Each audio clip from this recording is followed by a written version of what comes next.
tal? Buenos días. ¿Quién vive en Nicaragua? Gente que no vende patria. Con Luis Enrique Guerrero y con Carlos José Hurtado. Hoy es miércoles 26 de mayo, de 2021. Son las 6 de la mañana con 30 minutos. Sin Fronteras, la revista con William Griggs Vivado.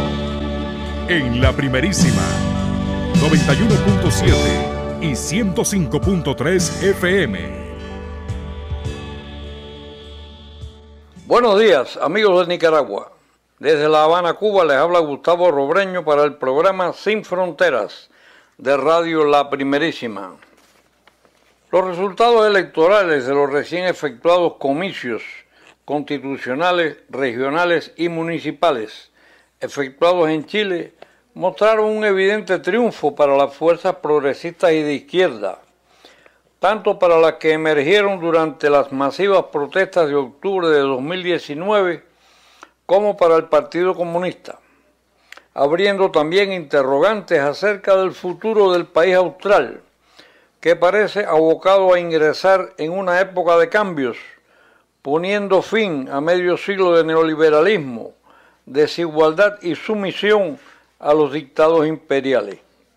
Muchos se preguntan si finalmente se abrirán las grandes alamedas, como anunció el presidente mártir Salvador Allende en su inolvidable mensaje postrero al pueblo chileno durante el trágico momento del traicionero golpe militar, al que no fueron ajenos otras fuerzas políticas como la democracia cristiana, que de una forma u otra disfrutó del poder hasta hoy.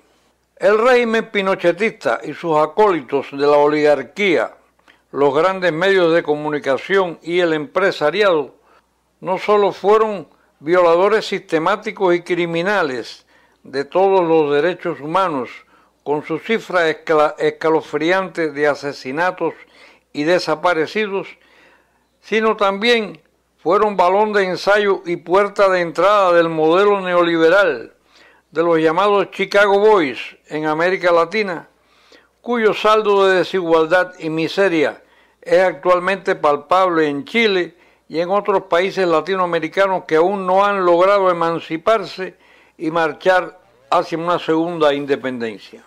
Nunca olvidar que el llamado Plan Cóndor fue una iniciativa de los servicios de inteligencia de Estados Unidos puesta en manos del régimen pinochetista, quien la ejecutó junto a otras tiranías sudamericanas de entonces, como Bolivia, Argentina, Uruguay, Brasil y Paraguay, convirtiéndose en cabeza espeluznante del crimen y la tortura.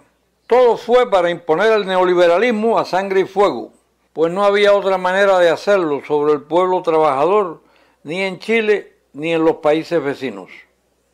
Se aproxima ahora un momento decisivo: la redacción y puesta en vigor de una nueva constitución que sustituya a la del régimen pinochetista, aún vigente, pues los llamados gobiernos de la concertación no fueron capaces de ponerle fin. Prevalece hasta hoy y sigue siendo origen de las injusticias, el abuso y la desigualdad heredadas de la dictadura, tras medio siglo de luchas incesantes. A pesar del resonante triunfo electoral alcanzado por las fuerzas progresistas y de izquierda, extensivo a los gobernadores y a importantes alcaldes como el de Santiago de Chile, la nueva correlación surgida del reciente evento eleccionario deberá afianzarse y extenderse sobre una firme base unitaria, en que los chilenos ya tienen una experiencia valiosa que debe transmitirse a las nuevas generaciones. El legado unitario de Salvador Allende es sagrado y es indispensable serle fiel para que puedan volver a abrirse las grandes alamedas. Y hasta el próximo comentario. Me despido desde La Habana, Cuba, para el programa Sin Fronteras de Radio La Primerísima. Buenos días. Buenos días, Gustavo, y muchas gracias. Comentarios sobre los resultados en Chile. Próximamente serán los del Perú. Quiero saludar a una cumpleañera y dos oyentes. Saludo a María Auxiliadora Cruz Castillo, que hoy está cumpliendo ¿Cuántas veces? 15, no lo sé. Mentira. De parte de Luis Rivera y de Margarita Silva hasta la colonia Centroamérica, su glorioso 63 años, dice. Saludos a dos oyentes de Sin Frontera, Ivania Morales y Yader López. Muchas gracias. Ayer fue el aniversario de Otto de la Rocha. Se nos fue hace un año. Un extraordinario artista. ¿Cómo será de grande su influencia, que es parte de la idiosincrasia del nicaragüense? ¿Cómo habrá sido de poderosa la influencia de Otto de la Rocha? Lástima que los cantautores nuevos ahora no les gusta ir por la senda de la música regional nicaragüense, sino van por el reggaetón, ¿verdad? Y no se rescata algo que es nuestro, ni el sonica, ni la mazurca, etcétera. Composiciones nuevas me estoy refiriendo, no hay esa tendencia, esa vena artística entre la nueva generación. Es una lástima. Ayer fue el cumpleaños de Blanca Segovia Sandino. Arauz, perdón. Blanquita Arauz, heroína nacional. Varias cositas rápidas. La primera, se me perdió, pero bueno, no importa. Es que se nos pasó un aniversario, el 21 de mayo de 1979, como parte de la ofensiva final que empezaba en todo el país. La fuerza guerrillera del Frente Occidental, Rigoberto López Pérez, encabezada por la compañera Carolina, que después supimos que se llamaba Cuxabel Cárdenas Amador. Saludos hasta Costa Rica a Cuxabel, que era parte del Estado Mayor. Atacan el cuartel de Pozoltega, pero la resistencia de la Guardia Feroz no logran tomárselo, y ahí caen los compañeros Filiberto Morales Darce Santos. Fili lo conocíamos en el movimiento estudiantil allá en los años 70, estudiante de medicina, extraordinario compañero. Tuve la oportunidad de conocerlo, es una maravilla. Hermano de Enrique Morales, que falleció recientemente. Enrique Morales Darce, mi primer responsable en el Frente Sandinista hace muchos años. Y también cayó Leonardo Bustos Selva, Chombito, originario de Nandaime, en el departamento de Granada. Esos dos compañeros caen el 21 de mayo de 1979. Y un compañero cuyo nombre no tengo, que lo conocían con el seudónimo de El Masaya. Ahí en la cancha municipal de Pozo Ortega hay una estela dedicada a los compañeros caídos en esa ocasión, a Filiberto, a Masaya y a Chombito. Gran pérdida fue esa, fue un impacto muy notable en Occidente, la caída de Filiberto Morales Darce, el gran Fili. El próximo 5 de junio, quedan 2 sábados, para que vayan preparándose, va a haber ahí un concierto en las canchas, en la Casa Comunal y la cancha de Reparto San Antonio. Va a llegar Pinolero Urbano, que es un grupo de la alcaldía de Managua, van a haber solistas también. Es un concierto que van acumulando fondos los compañeros, las compañeras del Frente Sandinista en San Antonio para la vigilia, que es tradicional, eso es tradicional ya en Nicaragua. Bueno, en Managua, perdón. La vigilia de San Antonio, la vigilia para el 19 de julio. Eso se pone hasta el alma, y este año no va a ser la excepción. Bueno, con todo y mascarilla, pues, pero ¿qué vas a ver? Va a costar 100 Córdoba la entradita. Sábado 5 de junio. A las 7 de la noche empieza. Bueno, empieza, eso es como, quién sabe qué hora termina. Fíjense, vamos a hablar de los tranqueros, hombre. Es que ahora sí hay que hablar de los tranqueros. Vean, esto es facilísimo. Facilísimo. Pero a ellos les gusta ponerse como víctimas y aparecer entonces ante los medios internacionales. Yo, que he sido defensor de la libertad de expresión, me están persiguiendo. Ridículo. A ver, hay una ley, ¿verdad? La ley de agentes extranjeros, la ley contra el lavado de dinero, que no es de ahora. Y la ley contra el lavado de dinero, además, no es para los chamorros, es una ley general para controlar crimen organizado, narcotráfico y la lavandería política. Claro que sí, ¿verdad? Está considerada como parte del cuerpo de leyes, del cuerpo jurídico que constituye el muro de defensa frente al crimen organizado y el narcotráfico internacional, que está constituido por las fuerzas del Ejército de Nicaragua, las fuerzas de la Policía Nacional y los tribunales, el valladar frente al narcotráfico. Por eso Nicaragua está como está de segura, pues.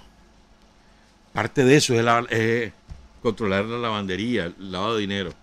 Entonces, bueno, el ministerio, nosotros, todos los ONG, todos, nosotros en la radio somos ONG. El ONG nuestro se llama PRANIC. Todos rendimos cuentas ante el Ministerio de Gobernación año con año. Nosotros tenemos 31 años de existir, 31 veces hemos acudido al Ministerio de Gobernación a presentar nuestro informe. Presentar un informe de tus actividades, presentar un informe financiero, presentar un informe de tus donaciones, de lo que te ha ingresado, presentar un informe en qué lo ha gastado, presentar un informe de las actividades ordinarias de tu ONG. El Ministerio de Gobernación determina si tu informe es consistente o no. Si tiene dudas, te dice, mira, aquí hay un problema, así hay que corregirlo o no te doy nada, no te doy la constancia. Los bancos aquí en Nicaragua no te dan constancia, perdón, no te dan apertura de cuenta bancaria o posibilidades de ejercer sobre esa cuenta bancaria si la tienes abierta, si vos no tenés la certificación del Ministerio de Gobernación. Eso es año con año. Y lo hemos hecho nosotros siempre. ¿Verdad? Entonces, el ministerio te expide esa certificación que estás al día y que estás legalmente constituido, vos vas a operar en los bancos. Eso es así, pero hace muchos años, hermano. ¿Verdad? Segundo, entonces, bueno, viene el Ministerio de Gobernación y encuentra, además, a la luz de las nuevas leyes, del nuevo cuerpo jurídico, también encuentra nuevas inconsistencias en los informes de la Chamorro. Por eso es que a la Chamorro ni en el 2018, 2019, ni en el 2020 se le ha librado certificación. ¿Cómo han seguido operando en los bancos sin la certificación del MINGO? Eso es un misterio que lo tienen que resolver los bancos.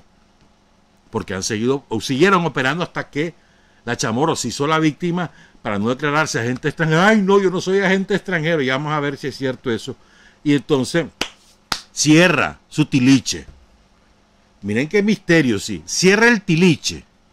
Tenía millones de dólares y Córdoba. Y esos reales, ¿dónde están? ¿Quién los tiene? En sus cuentas personales. ¿Cómo se llama eso? Robo. Pero bueno, sigo. Entonces, vos vas al Ministerio de Gobernación, presentás tu informe y eso, te repito, todos lo hacemos. Todos.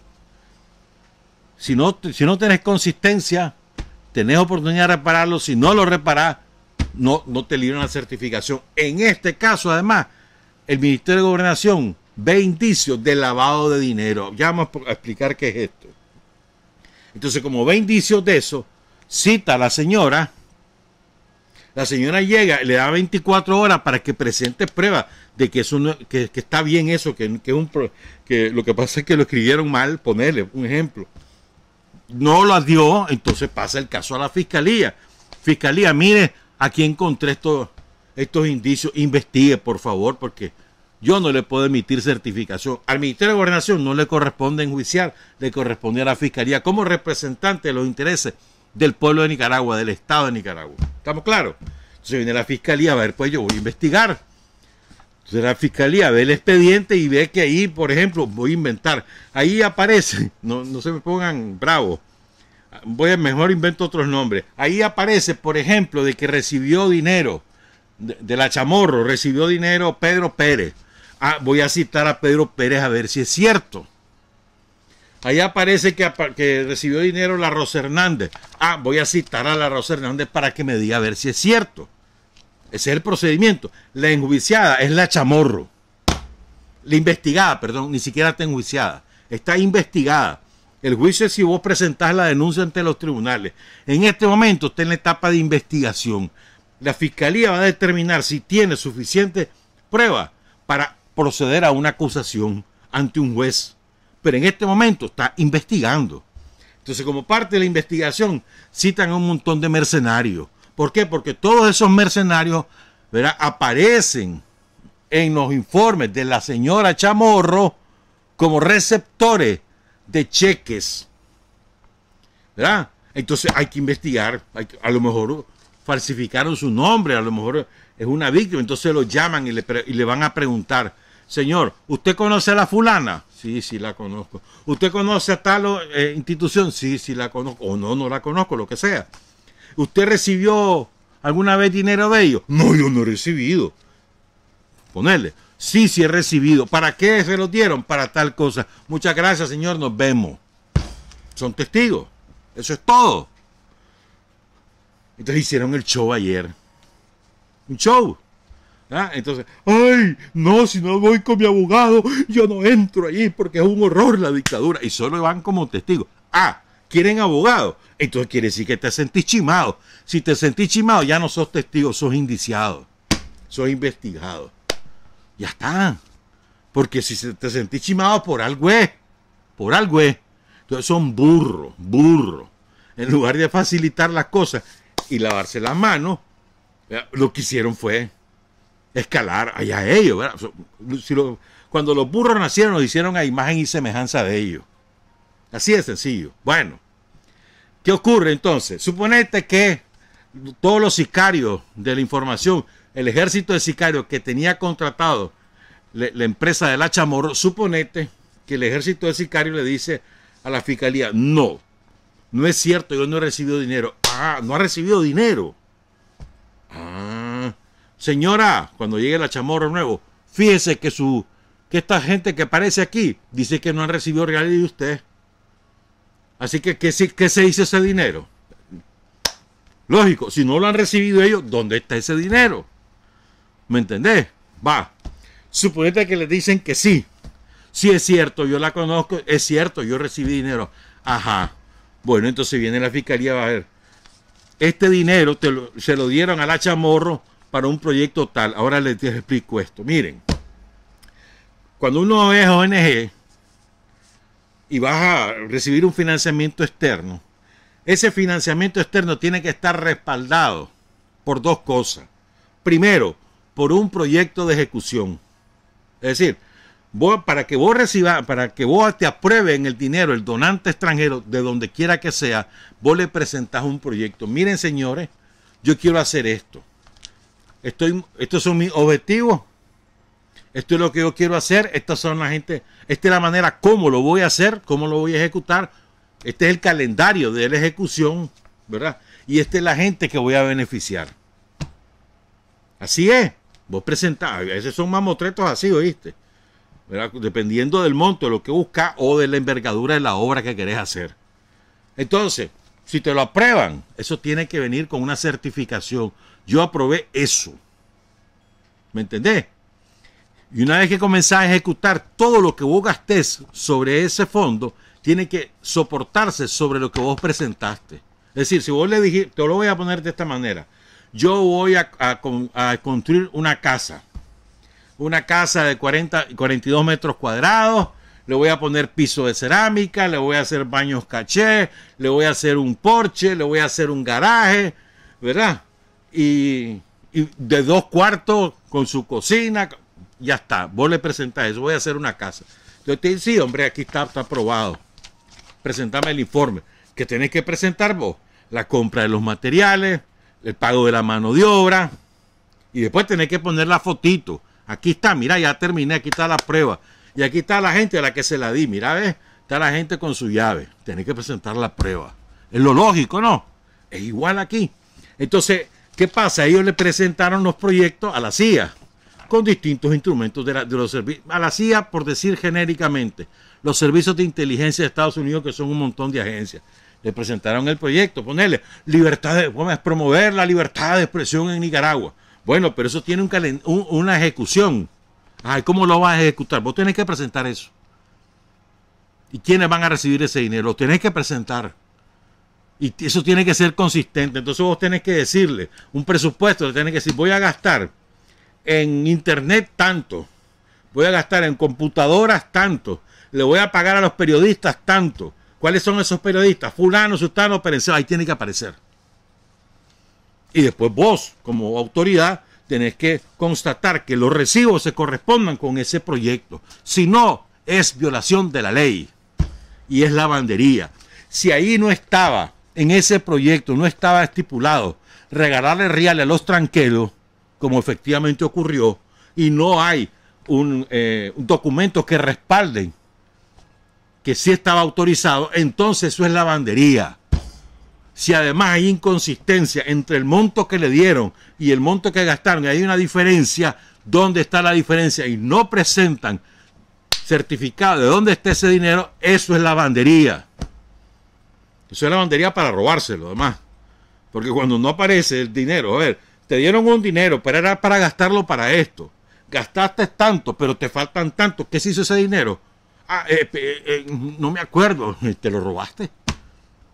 Eso es lo que está pasando. Eso es lo que está pasando. ¿Qué libertad de expresión ni qué 8 cuartos, hermano? No estamos hablando de lo que dicen. No, aquí nadie está enjuiciando a la Chamorro ni a todos sus sicarios por lo que dicen, ni por cómo lo dicen, ni por los insultos que lanzan, ni por las mentiras que inventan. No están, a nadie se está enjuiciando por eso, ni siquiera está en etapa de juicio. Se le está investigando por lavar dinero. Y los babosos, los sicarios, esos no están siendo investigados. Están siendo como testigos. Si quieren llegar y guardar silencio, eso es cosa de ellos. Pero si guardan silencio por algo es.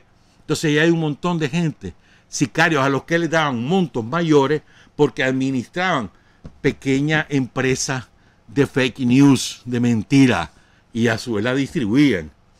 Y ahí viene lo divertido, porque la Chamorro le da, por decir algo, le daba $100,000 al año a un piche, a uno de esos sicarios. Ese piche tenía que pagarle a sus periodistas y a sus camarógrafos y no sé qué. Y les decía, mira, eso no me dieron tanto. Y les daba una pichicatería y se robaba el resto. Ahora viene el pleito entre ellos y vas a ver. Porque se van a dar cuenta que como pendejos los tenían. Se llenaron la bolsa. Decime vos, ¿de dónde hay periodistas ricos en este país? ¿De dónde? Si el periodismo es de las profesiones más mal pagadas en Nicaragua. Periodismo, maestro, hermanito, por Dios. ¿Qué me van a decir vainas a mí? Y tener periodistas que van de vacaciones a Miami, periodistas que van de vacaciones a Europa, periodistas que compran carro cada año o cada 2 años. ¿Y de dónde? ¿De dónde? De fiar. Aquí no hay periodistas que ganen bien, hombre. Ni siquiera los sicarios que le trabajan a los Holman. Ni siquiera eso. ¿Me entendés? Yo recuerdo el caso de un sicario que le trabaja a los Holman, que me acuerdo que hice...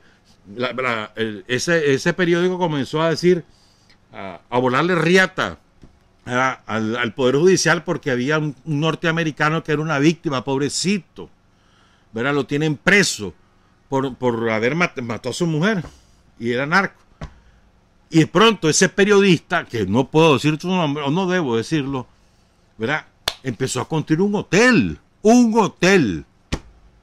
Le pagaron 40,000 lolos, hermano, por tener esa noticia en portada, por ejemplo. ¿Me entendés? Eso es lo que está ocurriendo. Aquí no hay nada. Que es por razones políticas. El fundamento sí es cierto. ¿Y sabes por qué? Porque ¿sabes de quién están recibiendo ese dinero? De Estados Unidos, una potencia extranjera que se inmiscuye en asuntos de Nicaragua. Claro que sí es político, por esa razón. Pero no es por razones políticas, es decir, no estamos inspirados en que, mirá, mejor que se calle ese, no nos interesa que se calle, que hable lo que le dé la gana. Y faltan, oíste, faltan testigos. Algunos nombres así como muy conocidos, ya vas a ver, falta, sí, esa lista todavía no está completa. Y ahí poco a poco van a ir saliendo.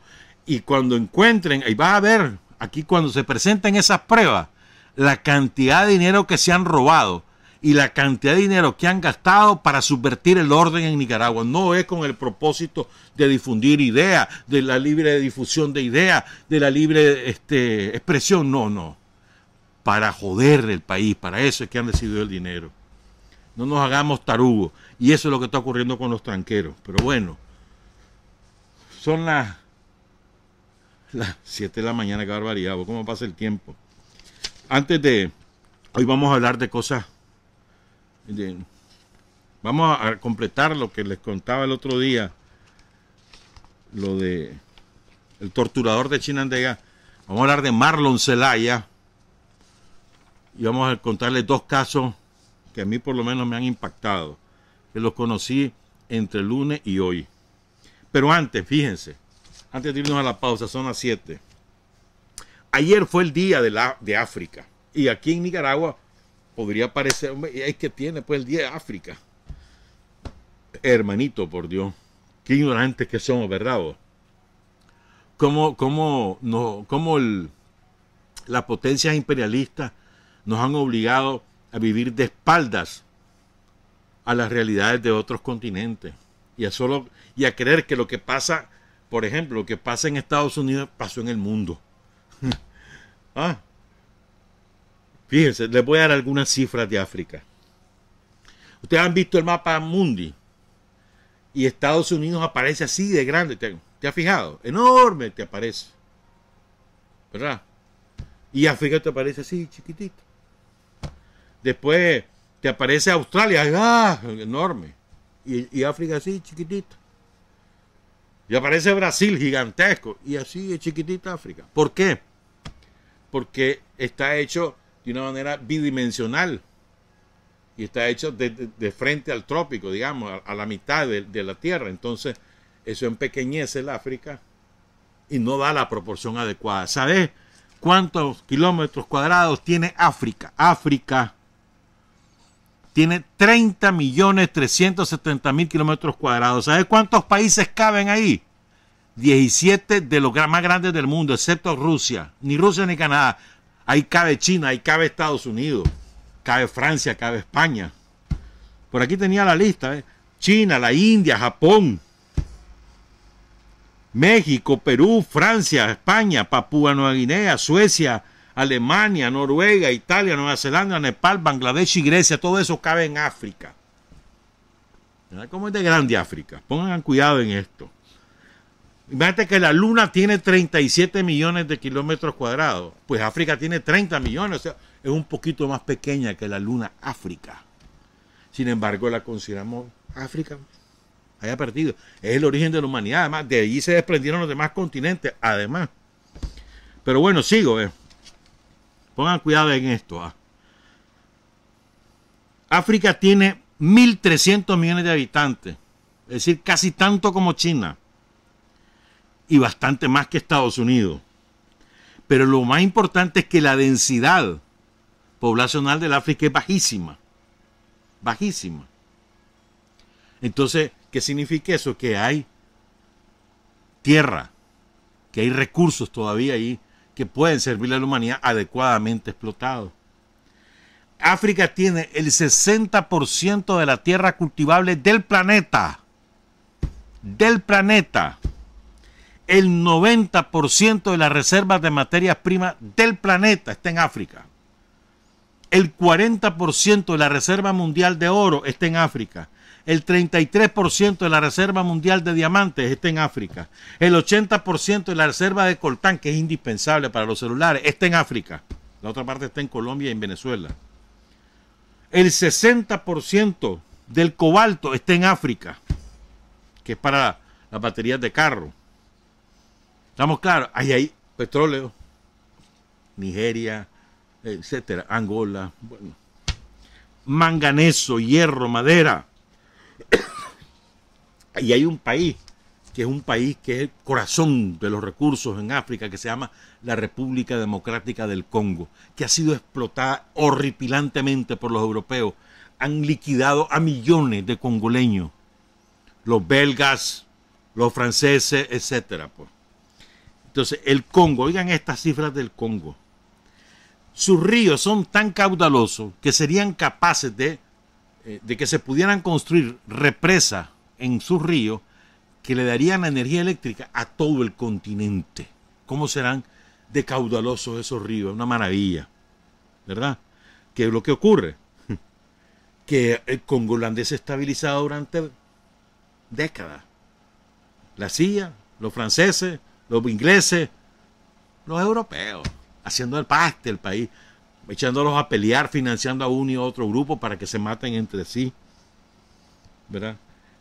África tiene más de 30.000 recetas medicinales y herbales que son eficaces, pero que se las ha robado el capitalismo, las ha modificado levemente y las ha adaptado a determinados ingredientes suyos, y jamás le ha dado nada a cambio al pueblo africano. Ese es África, hermano.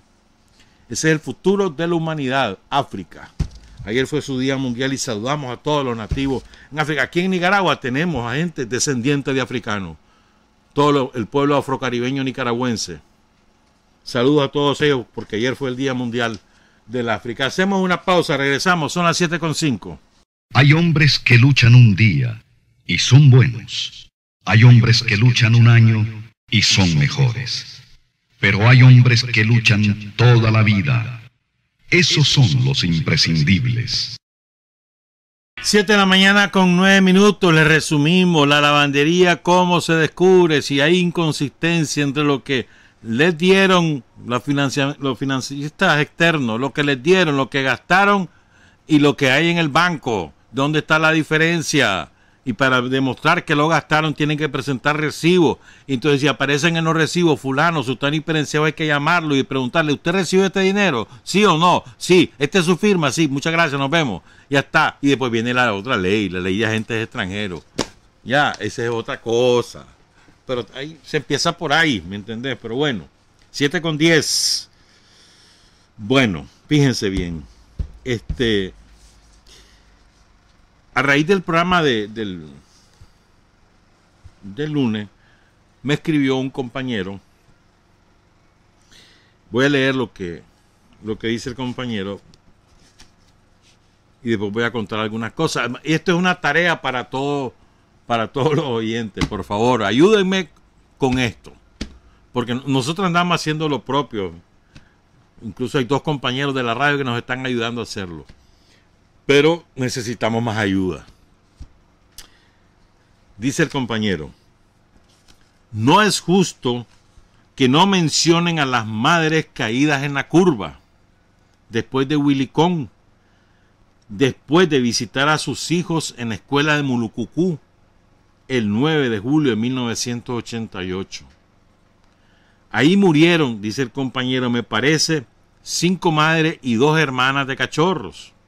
Casi todas enterradas en el cementerio periférico. Después me dice el compañero que son 4 las que están sepultadas en el cementerio oriental. Creo que ni siquiera, dice el compañero, tienen un monumento. Y en su época fue todo un acontecimiento que hasta el comandante Daniel anduvo de casa en casa visitando las velas de cada madre. Casi todas fueron de La Sabana, que hoy es parte de Villa Venezuela. Y aquí viene lo impactante. Una de las que fue asesinada el 9 de julio de 1988 fue la mamá de este compañero, Alma Ruth Rocha Morales. Ella llegó a visitar a su hijo y al regresar, la contrarrevolución, los angelitos de la democracia, ¿cómo era que le decían? Los paladines de la libertad, les decía Reagan, emboscaron a una caravana de madres y de hermanas que venían de ver a sus hijos y asesinaron, esa vez 4, pero realmente en varios ataques asesinaron a 14 madres de cachorro, 14, en un lugar, ¿verdad?, que queda más o menos a 10 kilómetros después de La Pedrera y el camino al salir de Río Blanco rumbo a Mulucucú. Es una curva serpenteada, dice el compañero. Queda después de Río Blanco a 50 kilómetros de Wilicón y a unos 10 kilómetros de La Pedrera. Antes de Wilicón. Ella nació, Alma Ruth Rocha Morales, el 5 de enero de 1945. O sea que tenía, al momento que la asesinaron, 44 años. Iban en un camión militar. Dice el compañero que normalmente, oigan esto, normalmente ellas iban en un bus que salía de la colonia 14 de septiembre, pero en esa ocasión solo había un cupo para una, y ella, la mamá de él, se lo cedió a su hermana, la tía del compañero, que también tenía uno de sus hijos en Mulucucú. Había un solo cupo, entonces viene Alma Ruth, y dice, andate vos, pues, le dice a la hermana. Ahí voy a ver yo en qué me voy. Entonces, en la buscadera, como el bus ya está lleno, alguien les dice que un camión del ejército va para allá. Y que les puede rayar hasta allá y que después las regresa. Entonces se montan al camión y así se van a Mulucucú. ¿Estamos claros? Ah, la puchica, hermano. Además de ella murieron varias madres más. Y hubo una madre, recuerda este compañero, que murió junto con su hija, una hermana de un cachorro, ahí en ese ataque. Esto fue horrible. Después que yo leí, comencé a recordar, y yo recuerdo el impacto, pero no recuerdo los nombres.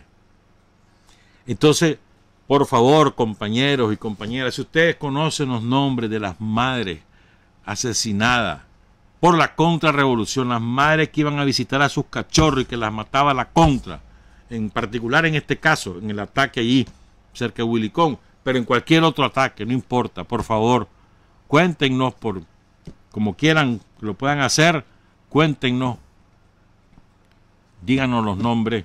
Sabemos que hay 4 que están enterradas en el cementerio oriental y vamos a ir a buscar esas tumbas, a tomarle fotos y lo demás, ¿verdad? 14 madres asesinaron en los años 80 ahí, en la contrarrevolución.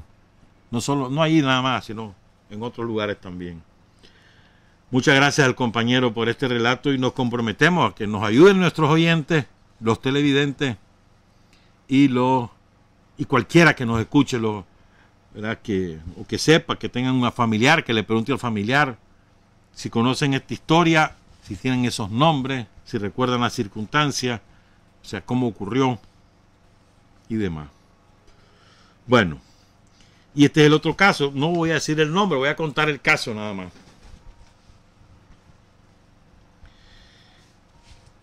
Fíjense, en el año 89, la contrarrevolución secuestró a un compañero. No está claro si era un compañero del Ministerio de Gobernación, perdón, del Interior, o sea, de la Seguridad del Estado, o si era un permanente del Ejército Popular Sandinista. Yo creo, porque el quien me escribe no conoce los detalles. Ya les voy a contar por qué. Sospecho que era más bien de la seguridad por el tipo de trabajo que realizaba, pero no tenemos confirmación, ¿verdad? Entonces, él estaba haciendo su trabajo, estaba en una comunidad, ¿verdad? Ahí en la zona de la Dalia, trabajando. Él se quedaba de una familia de confianza, ¿verdad? Y entonces lo secuestra la contrarrevolución, a saber qué cosas le hizo, y su cuerpo lo fueron a tirar al río Tuma. Nunca se supo de su paradero, jamás se recuperó el cuerpo. Se sabe que lo secuestró la contra y se lo llevó.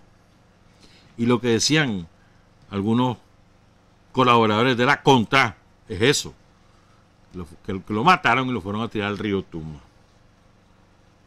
Él se llamaba, y aquí viene la ayuda de ustedes, sobre todo de los ribenses, él se llamaba Héctor Luis Vilches Flores. Héctor Luis Vilches Flores, nacido en Riva. Tenía aproximadamente 25 años. Él se había rejuntado, como se dice, con una maestra, cuyo nombre es Reina Isabel Montenegro. Y Héctor Luis tenía acceso a un UAS. ¿Te acordás de los UAS, verdad? Creo que todavía existen, sí, el ejército todavía tiene, yo lo he visto, UAS.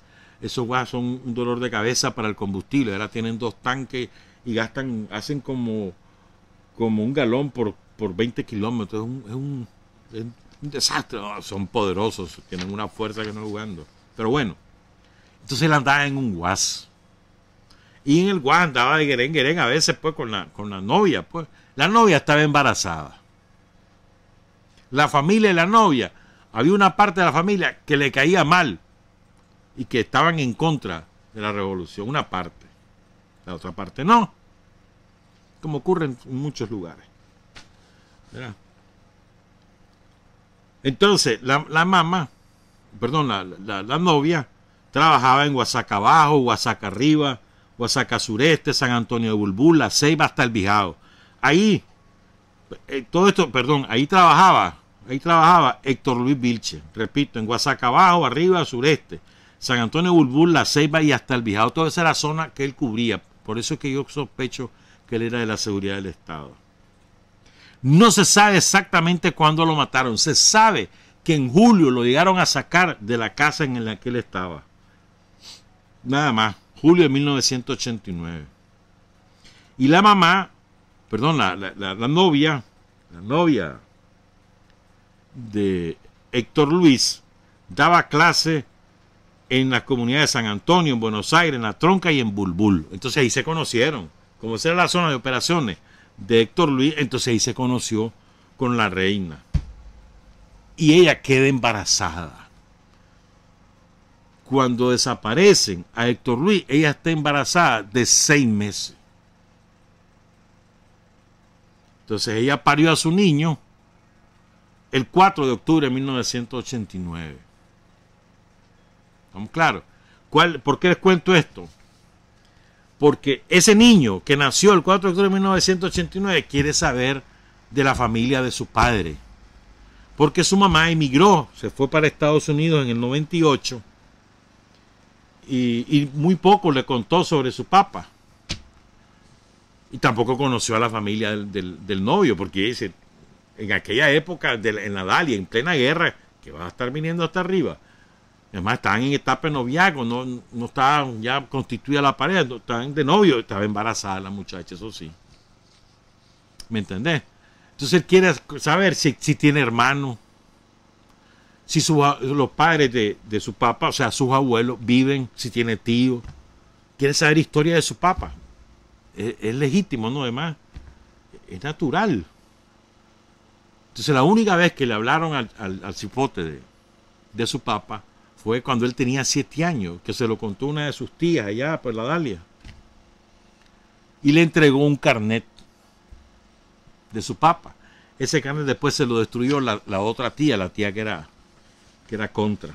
Y entonces el chaval se quedó sin nada. ¿Saben cómo lo pueden recordar a los compañeros del ministerio, que fueron del Ministerio del Interior, de la Seguridad del Estado en Matagalpa, en la Dalia? ¿Saben cómo lo pueden recordar? A él le decían cachupín. Cachupín le decían. ¿Sabe qué significa cachupín? Una palabra que viene del portugués.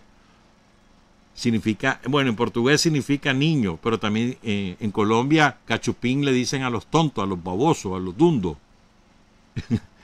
Y en el Perú y en México se les dice a los españoles que viven en América Latina, ese es cachupín, o sea, alguien que emigró de España a Nicaragua o América Latina, pues una palabra que viene del portugués. Lo interesante es que a él le decían cachupín, a Héctor Luis Vilche Flores. Entonces, si alguien conoce este nombre, a la familia de este compañero, por favor nos escribe o se pone en contacto con nosotros para ver si su hijo, que ya tiene 32 años ya, quiere saber de su familia. Hijo de los asesinados por la Contra. Sandinista, el compañero, ¿viste? Estudiante del 3er año de la carrera de Ciencias Sociales en la UNAM. Ya saben, voy a repetir por última vez el nombre. Si alguien conoce a la familia de Héctor Luis Vilche Flores, nacido en Rivas, asesinado en la Dalia, si conocen a su familia, o si saben dónde quedó su cuerpo, si saben cómo fue que lo mataron, etcétera, por favor, nos escribe o nos llama por teléfono aquí a la radio para contarnos los detalles. Son las 7:23. Otro compañero me escribió a través del WhatsApp de la radio, me lo mandaron de aquí. Mi nombre es Guillermo Gómez. Fui miembro del batallón 3072. Cuando tenía 17 años, fuimos movilizados en diciembre de 1982 y enviados a la zona de Chontales para prepararnos militarmente. Después de ahí mandaron a la segunda compañía a resguardar el Tortuguero en el Caribe Sur. Me acuerdo que nos dieron besetas. Ahí estuvimos hasta marzo. Nos reconcentraron en Huigalpa nuevamente para informarnos que íbamos a Río San Juan, todo el batallón 3072, dirigido por nuestro jefe Marlon Zelaya. En abril enviaron la segunda compañía a El Castillo, el municipio del Castillo. Estando ahí, la primera escuadra a la que yo pertenecía, dice Guillermo Gómez, fue asignada a custodiar un barco alemán, cuyo nombre era Bremen, que estaba encallado río abajo por las Azucenas, cerca de San Bartolo. Fuimos a relevar a una escuadra de un batallón de Masaya, pero estos estaban adentro del barco. Ya van a saber por qué. Ellos van a relevar a los chavalos de la escuadra de Masaya, pero en lugar de que estuvieran resguardando, estaban dentro del barco, ¿verdad?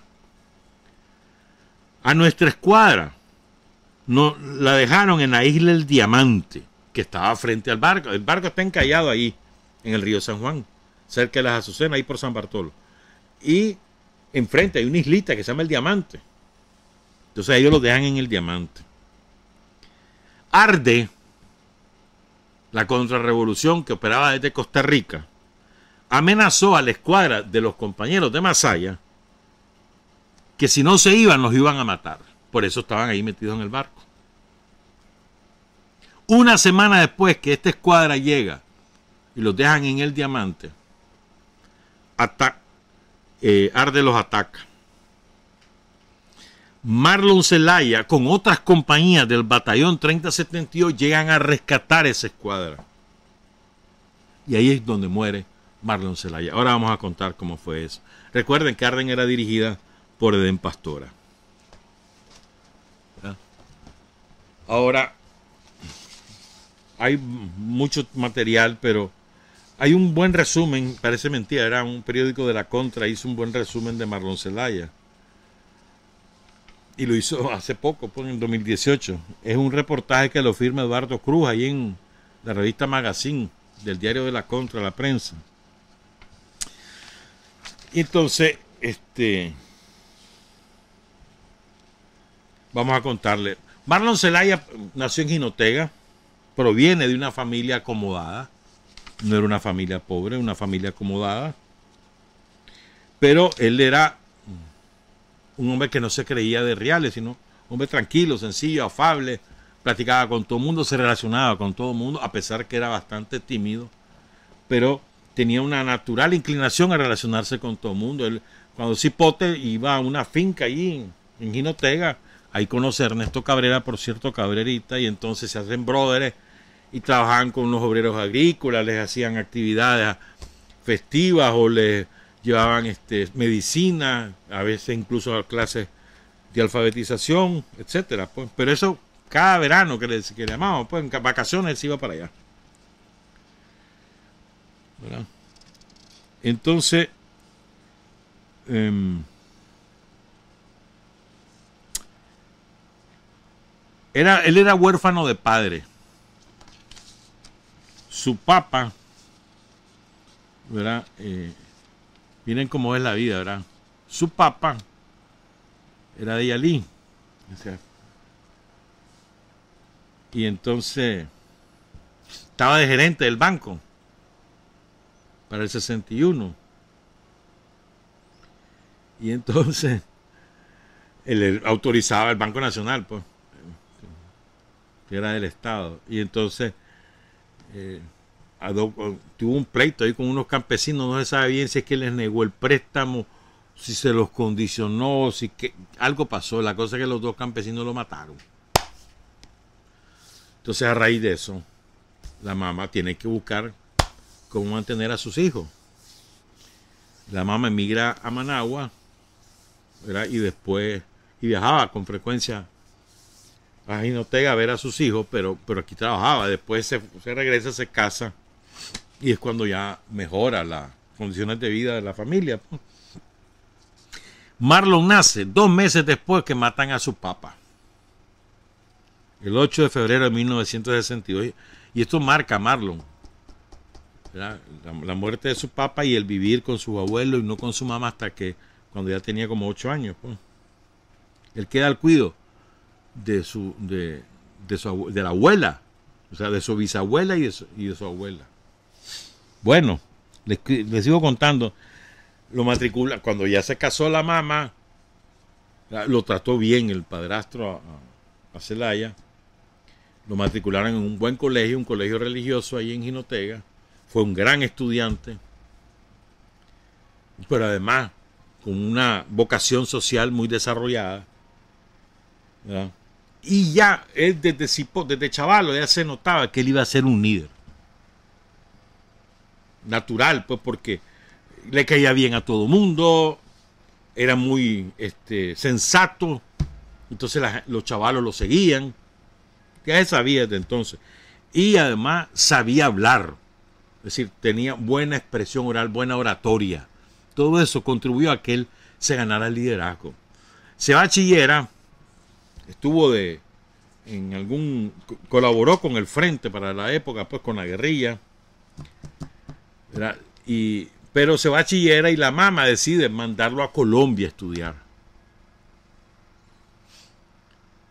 Mientras su amigo Ernesto Cabrera se mete a la guerrilla, pues. Entonces a él lo mandan a Colombia. Estando en Colombia, miren qué interesante eso, estando en Colombia, aparece un periodista ahí en el diario El Tiempo de Colombia escribiendo una columna donde se convoca a los colombianos a venir a luchar a Nicaragua. Y se forma la Brigada Simón Bolívar, fue muy conocida en la época. A mí conocí a varios compañeros de esa brigada. Entonces habían más de 1000 que se inscribieron. Después de ahí hicieron una preselección de 300, pero solo unos 50 los mandaron al Frente Sur. Entre ellos había 7 nicaragüenses. Uno de ellos, Marlon Zelaya, que viene al Frente Sur.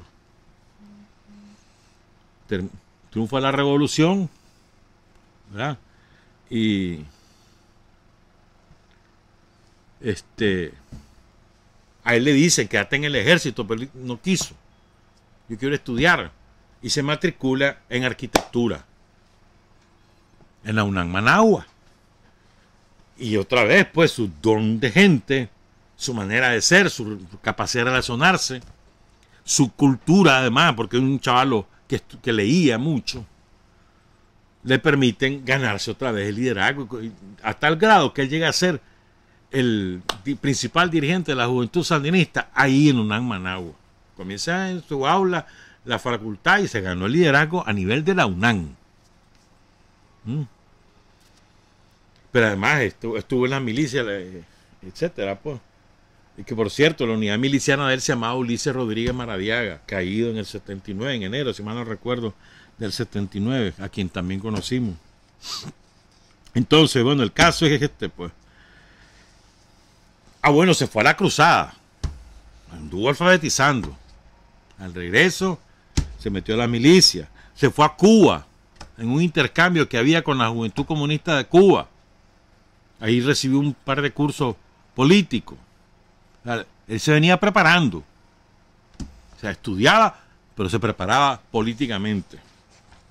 ¿Verdad? Después pasa el curso de miliciano, se gradúa de miliciano. Y eso que él ya tenía experiencia guerrillera. Pero entonces, a la juventud ya comienzan las bandas contras en todo el país. Sobre todo en la zona central del país. Eran los despojos de la guardia que andaban asaltando y matando gente, y ya empezaba a organizarse políticamente porque ya Reagan había soltado reales y habían traído a los asesores argentinos a Honduras a organizar la contrarrevolución, ¿verdad? Y ya les estaban dando uniforme, entrenamiento, avituallamiento, toda la onda, pues. Entonces había preocupación. Entonces la Dirección Nacional del Frente le da la tarea a la Juventud Sandinista que saque 2 batallones. Y entonces a Marlon Zelaya le dan esa labor. Usted reclute. Quién sabe cómo hizo Marlon, hermano, pero de la prepa, de los colegios de secundaria, pero él formó los batallones. Ya. Y entonces, bueno, se forman los 2 batallones Él queda como jefe de plana y Carlos Bustamante queda como jefe. Los concentraron a la parte de él, la concentraron aquí en Miguel de Cervantes, que queda aquí por el Sumen, detrás del Sumen, ¿verdad? Y después vamos a hablar de eso un poquito más. El caso es que entonces, y lo moviliza, él se va, Bustamante se va con 200 de los compañeros para el norte y a él lo mandan para el sur, a Marlon y a su tropa, ¿verdad? Y ahora vamos a contar qué fue lo que ocurrió, cómo fue que lo mataron a Marlon Zelaya. Fíjate bien, mira cómo era de relevante el liderazgo de Marlon, que hay un compañero, yo lo leí eso, hay un compañero que considera que Marlon Zelaya, mira qué clase de impacto el que tenía, era el Carlos Fonseca de la UNAM en esos años. Cómo era de influyente el liderazgo de Marlon Zelaya. Y vos lo veías, vos ves esa foto y decías, no pinta nada. Ya, normal y común, dice uno. El liderazgo era tan fuerte que lo comparaban con Carlos Fonseca para eso. Digo, guardando la distancia, obviamente. Voy a leer entonces el relato que publicó Eduardo Cruz en Magazine en el 2018. ¿Verdad? Salen, ya, bueno, ya están, dice, el grupo no había tenido bajas hasta el 25 de mayo. Cerca del 10 de mayo, un barco llamado Bremen, que lo donó Alemania Democrática, se había quedado encallado en el río San Juan.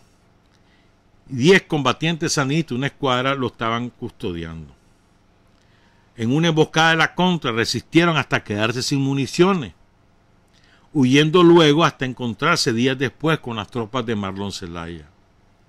El 25 de mayo, cerca de las 8 de la mañana, según cuentan los compañeros de Marlon Zelaya, una parte del batallón 3072 iba custodiando a los periodistas alemanes que iban a hacer un reportaje sobre el barco Bremen a bordo de unas lanchas por el río San Juan, mientras que otra parte, liderada por Zelaya, iba por tierra a la orilla del río, también custodiando.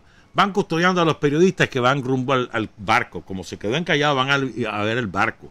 Son periodistas alemanes y el barco lo donó a Alemania Democrática. ¿Estamos claros?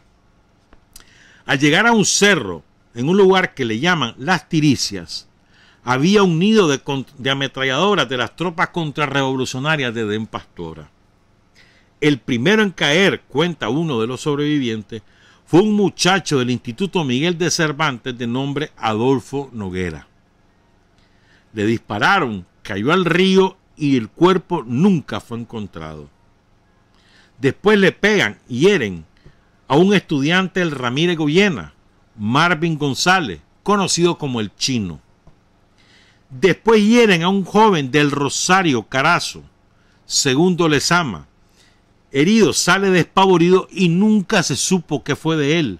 Se presume que fue secuestrado y asesinado por los contras de Arde. Y el último que recibe un disparo es Marlon Zelaya. Los sobrevivientes cuentan que mientras avanzaban en la ribera del río San Juan, se topan con una colina donde está el nido de ametralladoras de la contra. Y Marlon recibe un balazo en el costado izquierdo. Él grita y se me pegaron. La bala le dejó un orificio de entrada, pero no de salida. Y Zelaya se va ahogando en su propia sangre, porque eso ocurre cuando no tiene orificio de salida, la sangre no tiene por dónde salir. Y él se va ahogando en su propia sangre. Un compañero que estuvo cerca de Marlon,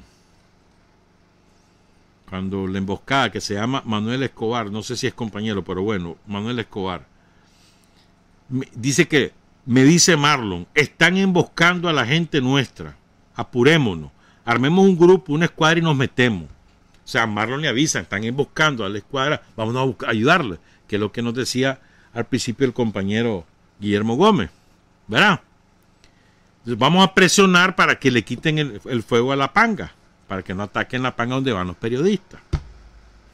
Pero cuando Marlon mira un lugar que en la posición de él se mira bien para seguir combatiendo, se mete más adentro. Me cruza por detrás y me dice, monstruo, venite para acá, que por aquí es. Recuerden, Marlon es el jefe. Pero como yo tengo otra posición, dice este muchacho, bueno, este compañero Manuel Escobar, ya debe ser mayor, ¿verdad?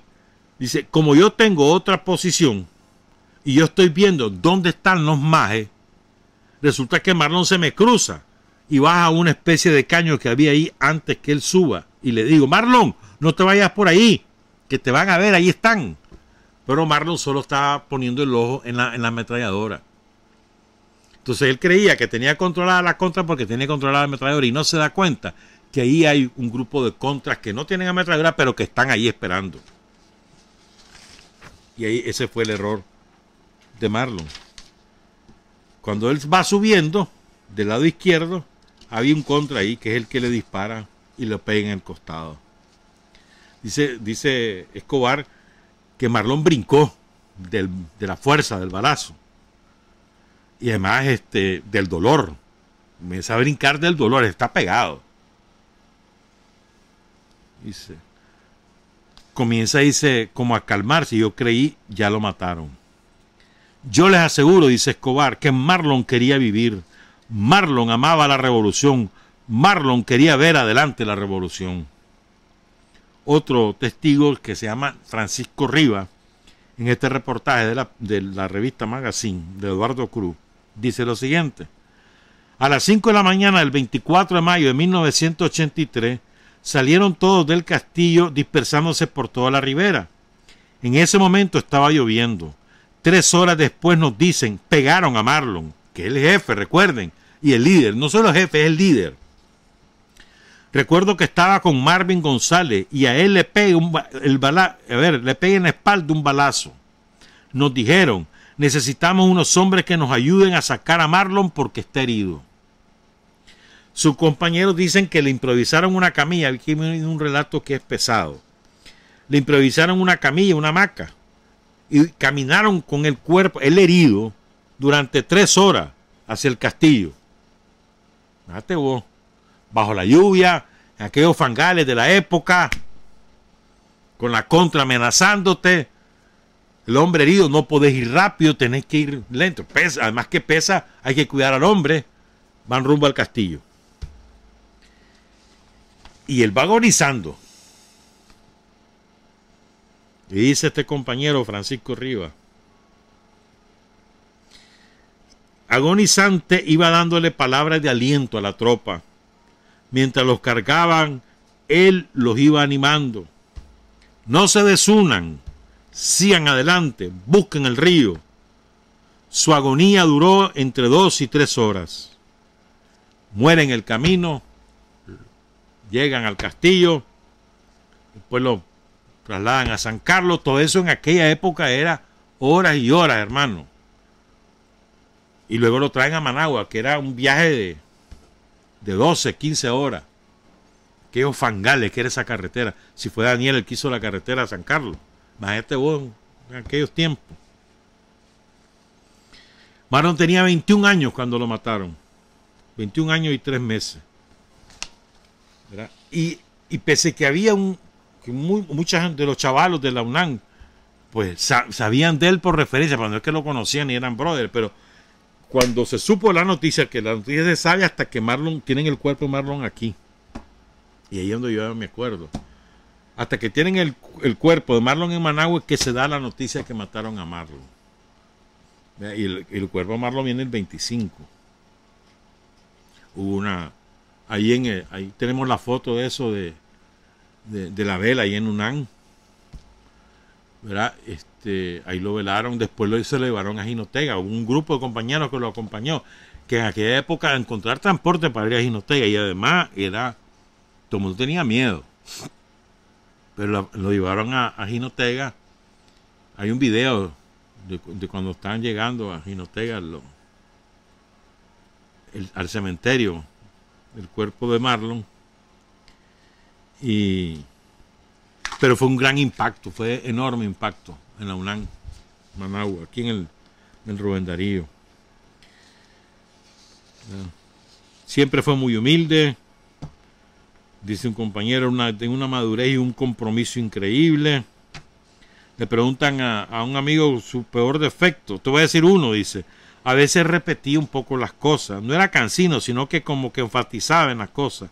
Otro defecto. Oigan este otro defecto que tenía Marlon Zelaya. Qué defecto más horrible este. Horrible este defecto. Siempre iba adelante. Y en lo militar, no debería ser, dice, en teoría. Pero él iba adelante. Él daba el ejemplo. Él iba adelante, adelante, adelante. O sea, no era Ucho, vayan, no. Él iba adelante. Por eso es que lo matan. Porque va adelante. Él no es que le da la orden, vayan, él iba adelante. Vámonos, vení. Y ya oyeron el relato, ¿verdad? Marlon, o sea, ayer o antier se inauguró el campeonato deportivo. Siempre hay actos por Marlon Zelaya. El recinto de la UNAM en Jinotega lleva el nombre de Marlon Zelaya. Hay una estela ahí donde cayó, ahí cerca del castillo, ¿verdad? Había un museo de él ahí en la UNAM, donde estaban sus cosas. Pero fue muy importante Marlon Zelaya, por eso tantas cosas que se hacen en su homenaje, ¿no? Porque marcó toda esa generación universitaria. Pero fíjense bien, ahí, no solamente él cayó, ¿verdad? Cayeron otros compañeros de ese batallón. Y hay una asociación que se formó del batallón 3072, ¿verdad? ¿Sabes quién era de ese batallón? William España. Entonces, que es dirigente del frente en el Distrito 7, aquí en Managua. Entonces hay una asociación que se formó, donde están miembros del batallón, como Edgar Orlando Altamirano, está Alejandro Ortega, Miguel Ángel Orozco, Carlos Silva, Roberto Aguilera, Silverio Sosa, Freddy Ruiz, William España, Néstor Granado, Guillermo Alfredo Guevara, Leonardo Guerrero y Virgilio Verdugo. Son parte de la directiva de esa organización. Miren qué bonito que es esto. Cada 22 de diciembre, desde hace como 15 años, más o menos, 2005, cada 22 de diciembre, los compañeros de este batallón se reúnen allí, o en el Miguel de Cervantes, o en la cancha que queda ahí detrás del Miguel de Cervantes, que es parte de la colonia de Héroes y Mártires del Bocay.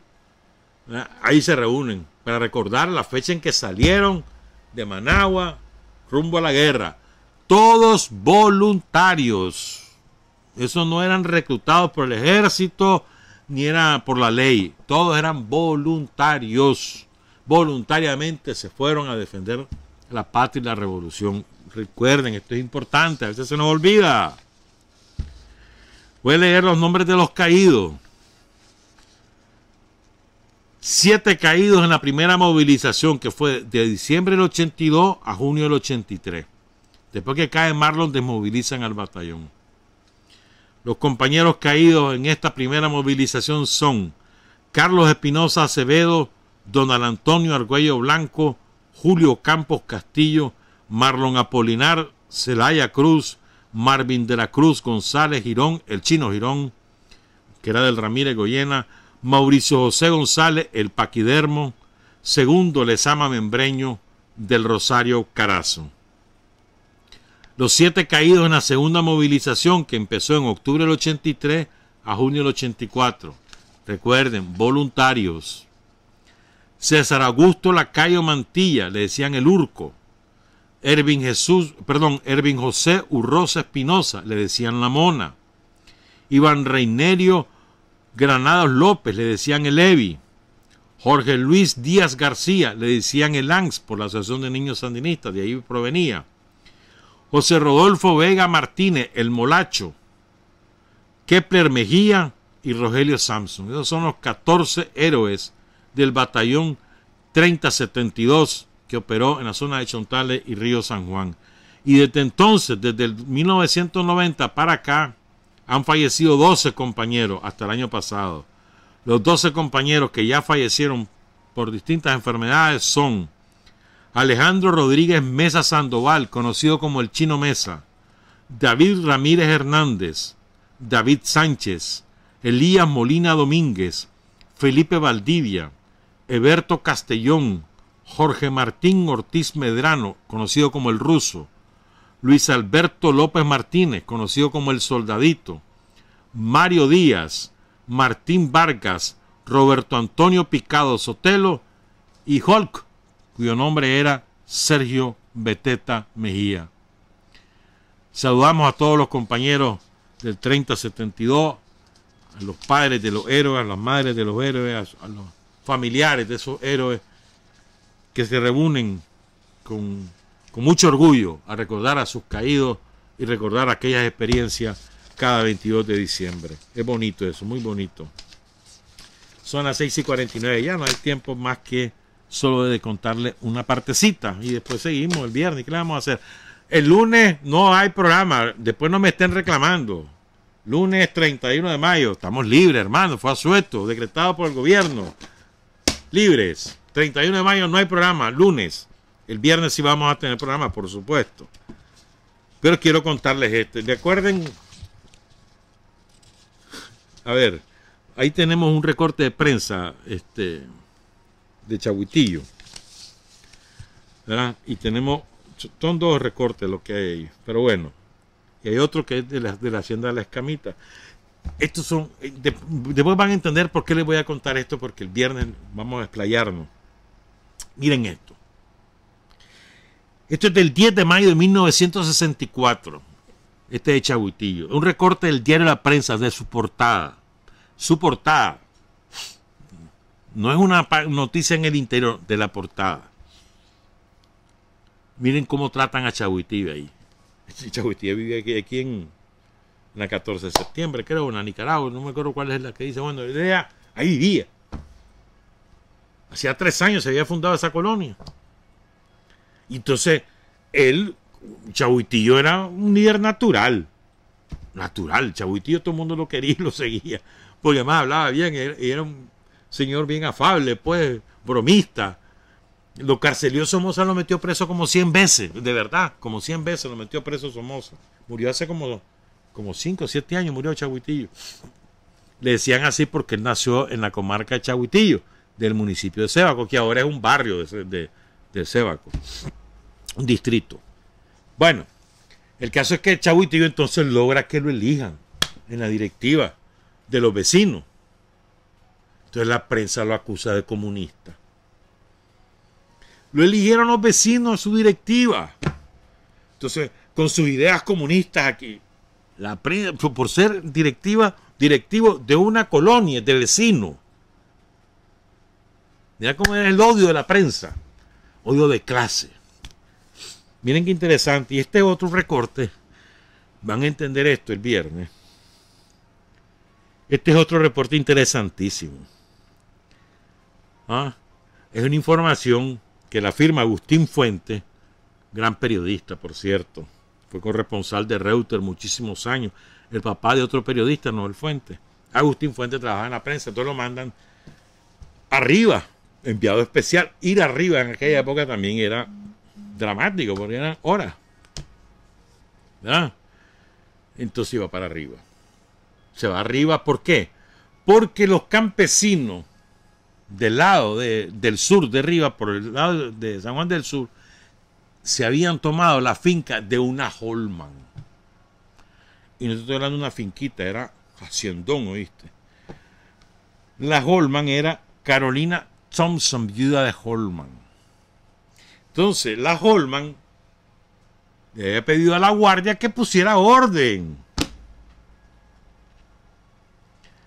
No era somocista, era de la rancia oligarquía nicaragüense. Entonces la guardia llegó, sacó a los campesinos, ya sabes cómo. Y entonces ahí sale la información. La hacienda se llamaba, o se llama, no sé si existe todavía, Escansequita. Holman. ¿Quiénes son los dueños de la prensa? Los Holman. Entonces, en primera plana, que el jefe de la guardia en Rivas se llamaba Mayor Alberto Montealegre, otro apellido de alcurnia. Declaró que la Guardia Nacional está dispuesta a tomar las medidas pertinentes en caso que los terrenos sean nuevamente invadidos. ¿Por qué te lo cuento? Para que veas el matrimonio de intereses de la clase, ¿no? Cuando hay intereses de clase comunes, las diferencias políticas se marginan.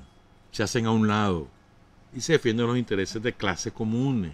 Eso ha hecho la burguesía siempre.